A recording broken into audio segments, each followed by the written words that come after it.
So the CEO of a major drug company recently said that in the future, there's going to be no more drugs for blockbuster diseases. There's only going to be drugs for blockbuster mechanisms. Now, what did he mean by that? And why did he say that? And Danny Hillis hinted at it when he talked about the water leak. And the reason he said there's going to be no more drugs for blockbuster diseases is because diseases don't actually exist. Well, they don't exactly exist in the way we think of them. You know, just like we think the world is flat when we look out there, we think diseases are real because they seem to appear, but they're actually downstream effects or symptoms from some upstream mechanism. Now, many people say, what kind of doctor are you? What do you do? I say, I practice functional medicine. They go, what's that? I say, well, it's the opposite of dysfunctional medicine. And I'm sure some of you probably have experienced that. Functional medicine is a map. It's a GPS system. It's actually a way of navigating through the landscape of illness through mechanisms, not diseases, through patterns that Jay was talking about, through understanding the connections and the patterns that are present in our whole system. It's actually personalized medicine. It's systems medicine. It's the medicine of connectivity. It's the medicine that connects the dots between all the things that are going wrong in our biology. It's the medicine of why. We're very good at naming diseases, at the what in medicine, but we're not very good at asking why. Why does this disease occur? What is the underlying cause? In functional medicine, we're not super specialists, we're super generalists. We understand how everything connects together. It's a very different model. We have to understand the system, not the symptom. In fact, how do we do this in functional medicine? Well, we do it through extensive histories and questionnaires that analyze the data of a person's story. We do it through extensive laboratory testing and functional biomarkers and genomics that give us the clinical decision-making tools we need to navigate the landscape of illness by looking at mechanisms and not diseases. And it's an enormous paradigm shift. I mean, to say that diseases don't exist, to say that the way we think about things isn't exactly the way we thought, to say that the Earth is no longer the center of the universe, that we don't have fixed species, that they evolve. I mean, these are major paradigm shifts. That's where we are in medicine today. And it's a paradigm shift that's actually not something that's going to happen in the future. It's actually happening right now. What I've heard in this conference from Danny Hillis and Anna Barker and many others is that we have to look at the whole system. That there's some point in the future when we'll be able to diagnose people based on the dynamic interactions that are giving play to give rise to the symptoms or the diseases that we see clinically. But we don't have to wait for the future. The future is here. And it's a model, it's a practical application, it's comprehensive, and it applies the latest systems biology in a method that can be taught, and it's scalable, it's doable. And it's called functional medicine. Now, I know about this because I was sick. I was chronically sick. This is me 15 years ago. And I know many of you out there probably have some complaints or chronic illnesses, and maybe somebody in your family does, or someone close to you who you love. This is about your story. It's about my story. 15 years ago, I was very healthy, actually. I worked as a family doctor in Idaho. I did hundreds of deliveries. I ran the ER. I stayed up many nights. And then I went to China and lived there for a year and worked very hard. And I was breathing the coal-soaked air, which was full of mercury, for a year. And then I went to work in an inner-city ER for a couple of years.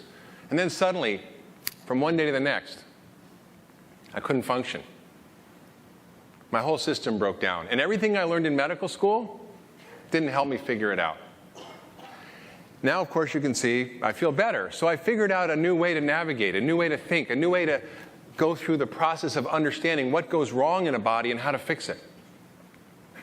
And, you know, I had all sorts of problems. I couldn't digest my food. I had irritable bowel syndrome. I had rashes. I had sores on my tongue. I couldn't sleep. I had no sex drive. I couldn't think. I couldn't remember things. I couldn't focus. It was like I had ADD, dementia, and depression all at the same time. And I did what most of you would do. I went to the doctor. I went to the neurologist at Columbia. I went to the rheumatologist at Harvard.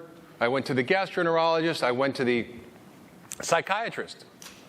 And I got not a lot of answers, but I got a lot of prescriptions. I got Prozac for depression. I got Valium. I got Ritalin to focus and Provigil because that didn't work. And I got Ambien to sleep and Advil. And I even got Viagra. Now, I realized that I didn't have a drug deficiency, right? I mean, is depression really a Prozac deficiency? Is low sex drive a Viagra deficiency? Is ADD a Ritalin deficiency? Or for that matter, is high cholesterol a Lipitor deficiency? These are not drug deficiencies. These are imbalances in the basic biological systems, in the network of our biology. Disturbances in the patterns that give rise to what we call disease. And I realized there was another way, and I figured out, with the help of some people I met at the time, Dr. Jeffrey Bland, who's a student of Linus Pauling, and people at the Institute for Functional Medicine, how to think differently. And I created, with them, we created over the years a map, a new way of assessing and diagnosing patients based on mechanisms and causes, not just symptoms. And to put together a clinical map to collect data and analyze the data in a reproducible way to create outcomes that are quite extraordinary. I happen to be one of those outcomes, and we did it by looking at the individual. We've talked about personalized medicine. This is about personalized medicine in the clinic. I looked at my own genome. I looked at my own life. I looked at the effect of my environment and my stresses and toxins that I was exposed to, and how those disturbances led to imbalances in the basic network of my biological systems. And those imbalances are what led to the signs and symptoms we call disease. But most of us as doctors, we just hang out in that outer rim. We don't think about the underlying causes. We just want to know what the name of your disease is and what drug we should use. But instead, I wanted to think about the underlying causes, and with functional medicine, we have a different map. And the map is focused on the underlying triggers. You saw this in Anna Barker's talk. She talked about the insults that drive cancer. This is exactly the same insults that drive all disease. Toxins, microbes, allergens, our nutrition, stress, both physical and psychological stresses. And those, in turn, affect our genes. They wash over our DNA and create our phenotype by changing our gene expression. That's what you heard from Danny Hillis today. And those changes in gene expression lead to imbalances in our system. So instead of diseases, where I hang out is in these systems. That's what I do every day. That's what doctors who practice functional medicine do every day. They look at the imbalances in the basic systems. And this was the map that I used to recover. This was the map of my own illness. I'm at the center, and this is patient-centered medicine. I mean, it's not just patient-centered in the psychological sense or the social or cultural sense. It's patient-centered in the molecular sense. And what I realized was that I had certain SNPs, glutathione SNPs, methylation SNPs, that prevented me from detoxifying all the mercury that I breathed in China. I had stress from working in the ER and disrupting my circadian rhythms. And then one day I went to Maine on a summer vacation with my kids, and I got a parasite from the lake. And suddenly my whole system broke down. I went from riding my bike 100 miles a day to not being able to walk up the stairs. And I realized that at that moment, my whole system collapsed. My digestion broke down. My immune system went crazy. I started developing allergies where I never had allergies. I had developed autoimmune antibodies against my own tissue. I was unable to detoxify. My mercury levels were very high. My liver functions were high. I developed hormonal dysregulation, adrenal problems, circadian rhythm disruption. And I also had trouble with my mitochondria, which are the basic units of energy production in our cells. And I couldn't produce energy anymore. And that affected my whole system. In fact, the loss of energy, the ultimate loss of energy, is death, right? And aging is a process of mitochondrial dysfunction. You've heard it here many times at this conference. And I developed high muscle enzymes, indicating my muscles were breaking down. I developed problems with my mitochondria that I diagnosed through looking at my oxidative metabolism through Krebs cycle analysis in the urine. So through this map, and through understanding these nodes in the network of my biology, I was able to put together a different story about how I got sick and how to get well. And it wasn't by trying to name all the diseases I had. It was by understanding the underlying causes in these nodes, the hormonal dysfunction, the immune dysfunction, the neurotransmitter dysfunctions that happen, changes in my detoxification system, in my digestive system. And this is what led to the problems. And I used various kinds of diagnostics, like SNP testing. I used tests that looked at my heavy metal burden, which was extraordinarily high. I looked at my gut function and inflammation in my intestinal lining, and we heard about the microbiome at this conference. It's one of the most important things that determinants of health, and it's why so many of us in the West are sick with chronic illness. And I saw what was happening in my mitochondria. Now, these aren't diseases. These are just imbalances that I discovered, some of which were the effects and some of them were the causes. For example, mercury is a cause, and that created a whole downstream series of effects. And this is what I do. This is what functional medicine is. This is the map that we all use to think about disease in a different way. So when I got to see all these doctors, I got a whole lot of labels and names and diagnoses, a whole lot of what, but not a whole lot of why, right? So functional medicine is a way of understanding what's happening. You know, it wasn't just me. I know a lot of you out there suffer from chronic complaints and your family members, and so does everybody in America and the globe. 1 in 2 will die from heart disease. 3/4 of us are overweight. 1 in 3 people born today will have diabetes. 1 in 5 kids today have some type of mood or behavioral disorder. 1 in 10 of you in this room, or us, I guess I'm included, will have dementia by the time we're 65. So look around. Last week I went to lunch with General Jack Keane, extraordinary man. He told me something shocking. He said that 70% of the military recruits who apply for the military are not fit to serve in the military and are turned away. In 1946, Harry Truman implemented a school lunch program. And the school lunch program was designed to help improve the fitness because people were too thin and couldn't go to the military. Our kids were too thin to serve. Now our kids are too fat to serve.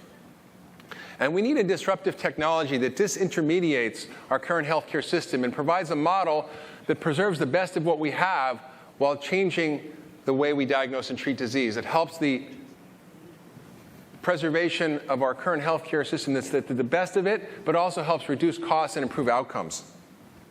And we analyzed through the Cleveland Clinic that we could save $930 billion a year by doing this. We understood that this was critical because globally by 2020, there's going to be 50 million people dying from chronic disease versus 20 million from infectious disease. This is what Craig Venter told us. And these are from preventable lifestyle and other environmental-related diseases. We lose $2 trillion a year in productivity from loss of healthcare costs. So let me tell you a story about how this can go differently, how we can have a solution for this. This is Clayton. This is every kid in America. He came to see me. He had 11 diagnoses.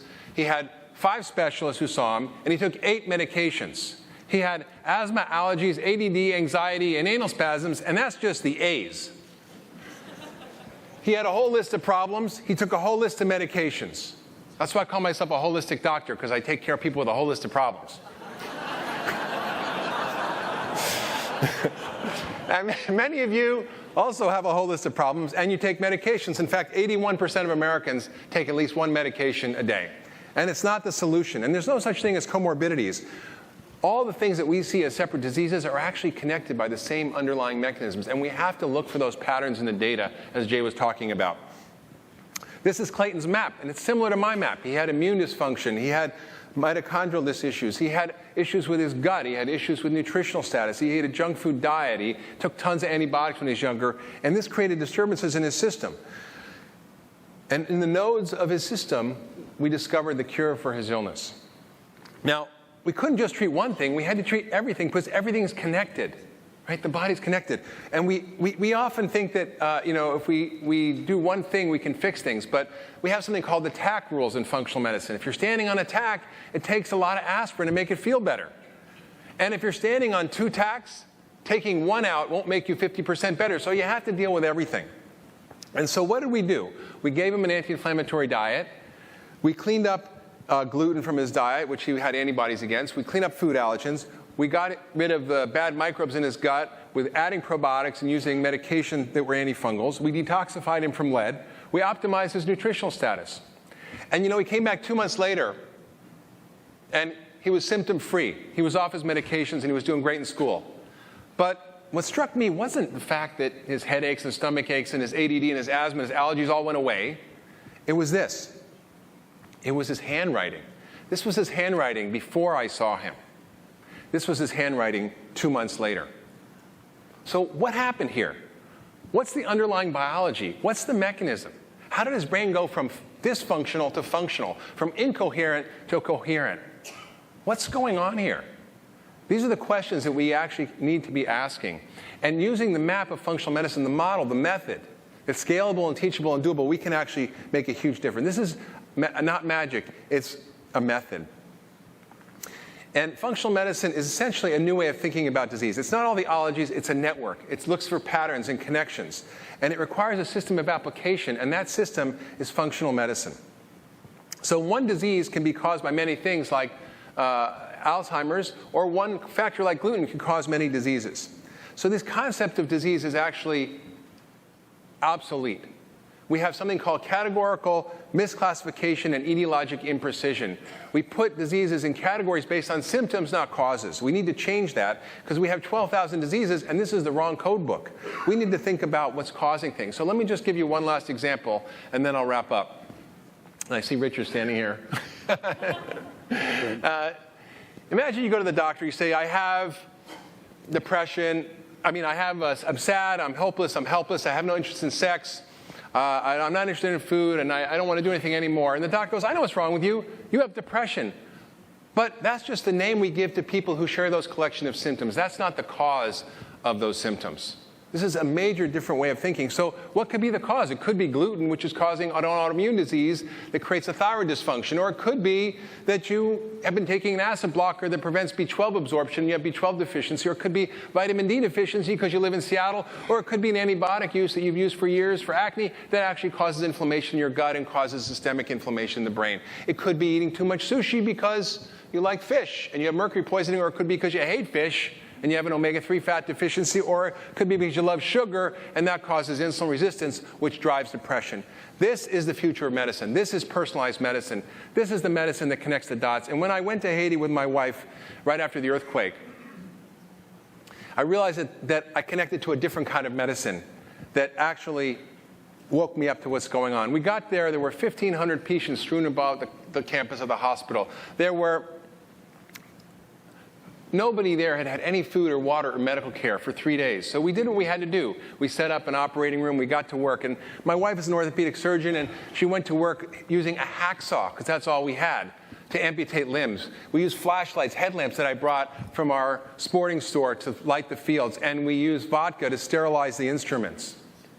But we know there's a better way to treat trauma. And what I'm going to suggest to you today is that our current approach to chronic disease is like using hacksaws to treat trauma.